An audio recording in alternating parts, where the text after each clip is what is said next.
வாழ்க்கையோட லட்சியம் என்னன்னு கேட்டா ஒருத்தர் ஒரு மாதிரி சொல்வார்கள், ஒவ்வொருவரும் ஒவ்வொரு மாதிரி நினைப்பார்கள். ராமகிருஷ்ணன் ரொம்ப சொல்வாரு, ஒரு வைரத்தை கொண்டு சென்று கத்திரிக்காய் வியாபாரியிடம் விலை செல்ல சொன்னா 10 கிலோ கத்திரிக்காய் கொடுக்குறேன் கொடுங்க அப்படின்னு கேட்பார். துணி தேவை எடுத்து போய் கொடுத்தா சரி 100 மீட்டர் துணி கொடுக்கலாம், கொடுத்துட்டு போயா இந்த டேபிள் கிட்ட வச்சுக்கலாம், கல்ல நல்லா இருக்கு அப்படின்வார். ஆனா வைர வியாபாரியால் மட்டும்தான் அந்த வைரத்தின் விலையை தெளிவாக சொல்ல முடியும். அதே போல வாழ்க்கையின் குறிக்கோளை பற்றி கேட்டால் வெறும் பொருளை மட்டுமே வாழ்க்கையை லட்சியமாக நினைக்கின்ற மனிதன் வெறும் பொருள் என்றுதான் சொல்வான். மீண்டும் ஒரு முறை கதவை திற, காற்று வரட்டும். பகவான் ஸ்ரீ நித்யானந்த பரமசிவம் அருளும் சிறப்பு நீரலை சத்சங்கம். அல்லது ஏதாவது ஒரு பதவியையோ சமூக அந்தஸ்தையோ மட்டும் லட்சியமாக நினைக்கின்ற மனிதன் அதைத்தான் வாழ்க்கையின் லட்சியம் என்று சொல்வான்.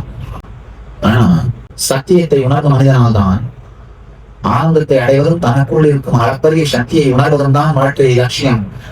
அதுதான் வாழ்க்கையோட லட்சியம்னு அவனால் தான் புரிந்து கொள்ள முடியும். தான் அந்த பொருளின் பெருமையை தெரிந்திருந்தால் மட்டும்தான் உண்மையிலேயே அந்த பொருளுக்கு அவனால் விலை சொல்ல முடியும்.